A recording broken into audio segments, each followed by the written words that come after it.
they noticed an uninvited guest amongst them. An old, haggard woman. She was so skinny, she was more skeleton than she was human. Yes. And then the creatures began to make fun of her. And some of them even ran away because they were scared of her and her appearance. Finally, the Holly King walked up to her and said, "Old woman, what are you doing here?" And she looked at him and said, "My son, don't you recognize me?" And at that moment, everyone knew that was the goddess. The goddess was hurt because people had made fun of her and belittled her because of the way she looked. And she walked up to the Holly King and said, "Because of the way you and creation have treated me, I now prophesy that a day will come when I shall give birth to the Oak King, and he shall slay you, and you shall be no more." The Holly King was a little bit worried. He didn't want to die.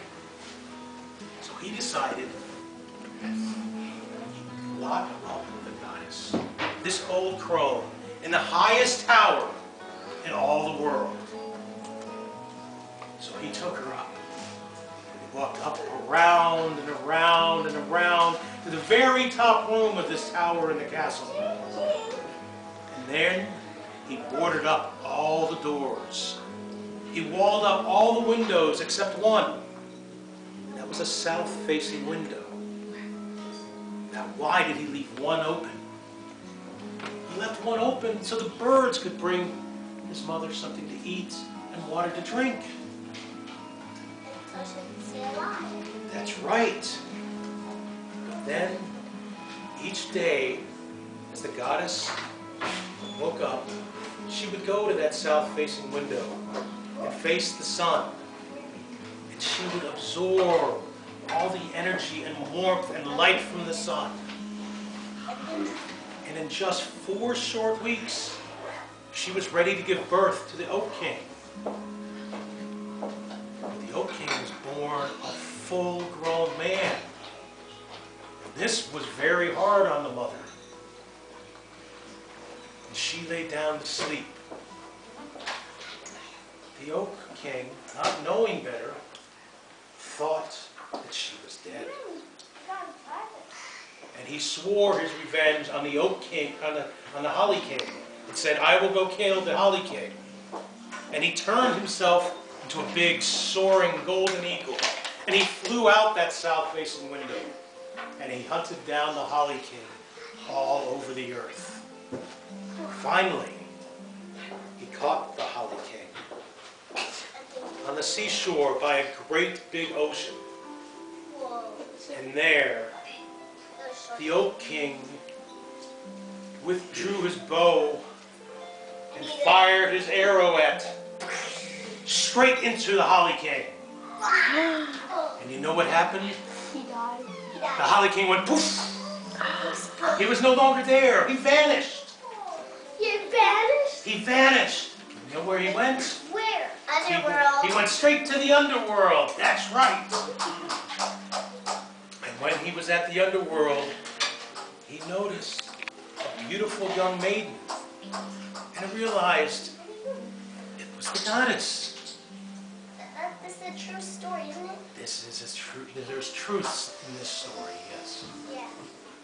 And it's still alive.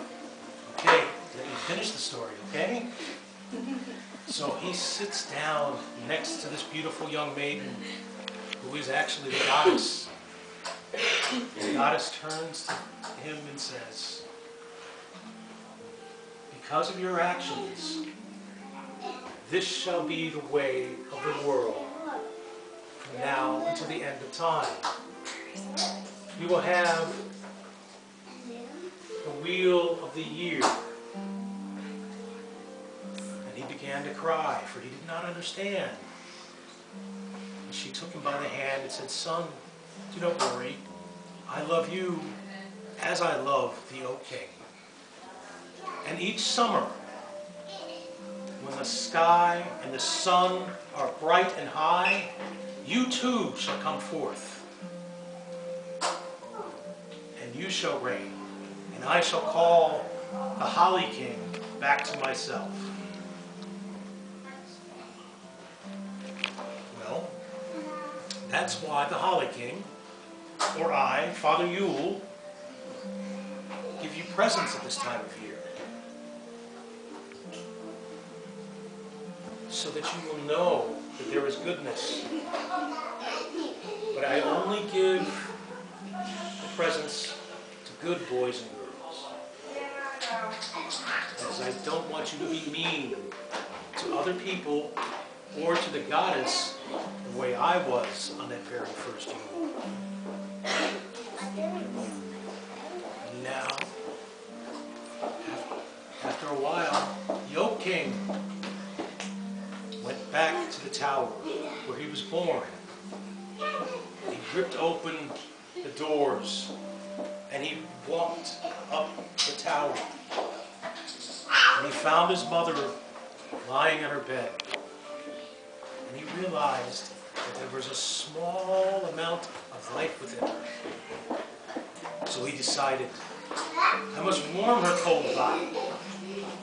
So he went out into the forest and he chopped down a big round tree and he cut a log from that tree. From that log, he placed it in the hearth. He gazed into it. And with all the warmth in his soul and in his eyes, he set that log aflame. And that log is why we have a Yule log. And as the room warmed up, he realized he needed more magic to bring back his mother. So he went back into the forest. And he went to the evergreen trees. And he got more and more and more logs. He got more evergreen leaves. He got more boughs. Just like on the log right there. Okay? He brought those back and wove a garland. And while he was out, he also picked up some holly berries. Not Haley berry, holly berry. I grew up. Okay? Because of the energy. Because they were green with life when everything else was dead. And he placed them in his room and decorated the room. And this is why at Yuletide we decorate with boughs of evergreen and with holly. But still, the magic wasn't working. So he went and gathered many, many eggs and many gallons of milk. Milk! He gathered the eggs because he knew life was within the eggs. And he gathered the milk because he knew milk sustained. Milk is what nurtured all people. And he put those together. And we had the very first eggnog! And that's why we drink eggnog at this time of the year. My daddy loves eggnog. Does it? I like eggnog. All right.